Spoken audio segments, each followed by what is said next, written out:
7:03, our Decision 2016 coverage continues now in the most populous city in the state, Virginia Beach. Voters have a lot to decide there.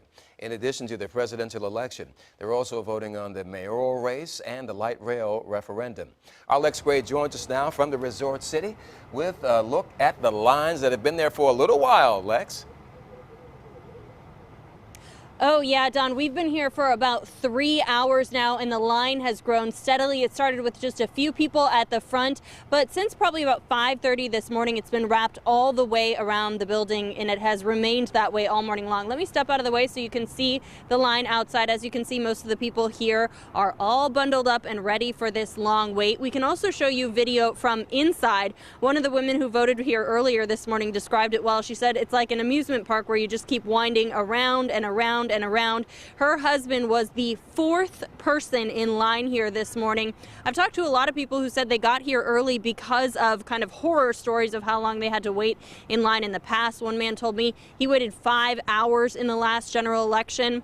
The couple I spoke to this morning said last year she waited in line 2 hours. So this year she sent her husband early. That's John and Lynn Brazy. They told me they were mostly excited to be here to vote today, just to get it out of the way. Here's what they had to say.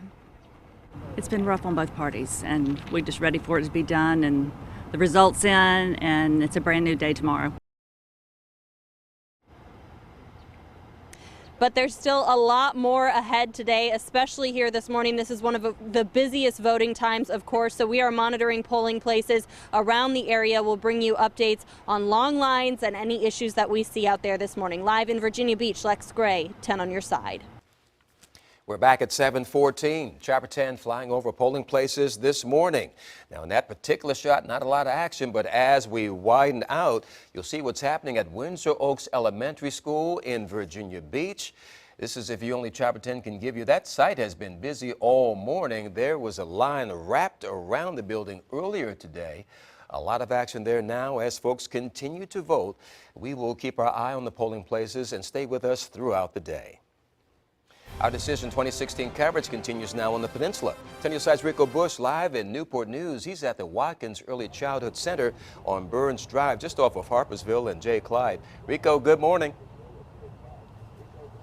Good morning, Don. Yeah, the lines have really been steady. They continue to grow. Take a look at all these people in line waiting to cast their ballot. This is supposed to be one of the busiest locations here in Newport News throughout the day. You can see how long this line is, and it's not letting up at all. We anticipate that more and more people are going to come, and this is what the line is going to look like throughout the day. Let's give you a look at the inside of that polling place. You can see a packed through gymnasium.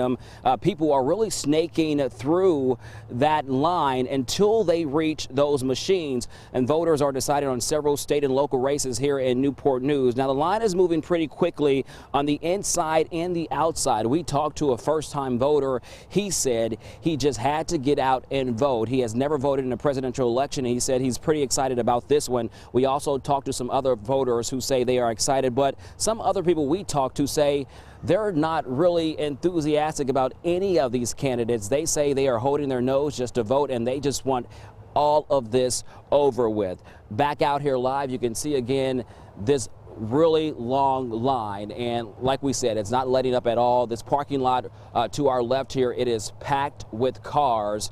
And you can see as people are waiting to cast their ballots. One thing we have seen some poll workers walk out here to hand people some sample ballots to try to give them a look at what that ballot will look like before they head into the polls and cast their ballots. But again, a very long line. This is what you're going to see when you're out here in Newport News. Of course, we'll continue to monitor the situation, and we'll have another update for you in just 30 minutes. That is the very latest here from Newport News. I'm Rico Bush.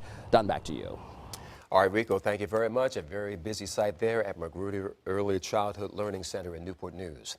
And now let's get you caught up on what will be on your ballot in Virginia Beach or in Virginia. Now, you have 2 constitutional amendments that you can vote on. The first is about putting a clause in the state constitution declaring Virginia a right-to-work state. It's already law in the Commonwealth, but this would make it more difficult for lawmakers to change. Now, if you side with business, for example, and agree with the right to work law that no employee can be forced to join a union, vote yes on this. If you side with the unions and are against the right to work law, vote no. The Second Amendment had to do with whether or not the spouses of first responders killed in the line of duty should pay property tax on their home. If you think they should be exempt, vote yes. If not, vote no. An important issue on the ballot in Virginia Beach today is the light rail referendum. The non-binding question will ask voters if you want the city to spend money to extend the tide from Norfolk to Town Center. The 3.5-mile-long project is expected to cost $243 million and have 3 stops. Much of that money will come from the state. Virginia Beach voters will also elect a new mayor. Current mayor Will Sessoms is running for re-election. Now, he's up against businessman Richard Kowalowicz and Don Weeks, along with George Furman III. There's also a heated race for mayor in Portsmouth. There are 6 candidates on the ballot, including incumbent Kenny Wright. Wright is facing opposition from John Rowe, Shannon Glover, Cliff Page, Barry Randall, and James Sturdivant. And here are the 5 candidates running for mayor in Suffolk: Brian Bass, Kerry Holmes, Charles Scott Jr., Gerald Staten, and incumbent Linda Johnson. In North Carolina, voters will pick a governor. Republican Pat McCrory is running for a 2nd term against Democrat Roy Cooper, who is the state's attorney general. A recent New York Times poll has Cooper slightly ahead of McCrory. This is a big election for Virginia's 3rd district because it is the first one with the new boundary lines. And here's a look at the cities and counties that used to encompass the 3rd district. Notice they stretch from Richmond to Norfolk, a lot of territory there. Well, judges ruled that illegal, that it illegally packed black voters into the district. Well, now the district looks more like this. The new boundaries don't include as much of the Richmond area and have more cities from Hampton Roads and the Tidewater area. Bobby Scott currently represents the 3rd District and has done so for 24 years. His challenger is Marty Williams, who is a retired Chesapeake police officer. If you missed any of this information, it's all on wavy.com right now. And that's where you'll find a voter guide. Now, it has poll hours, sample ballots for each of the 7 cities, how to find your polling place, and what counts as valid forms of identification. You'll also find a link to the key contested races in Virginia and more about each candidate. And remember, if you have problems at the polls, let us know. Send in any information to reportit@wavy.com.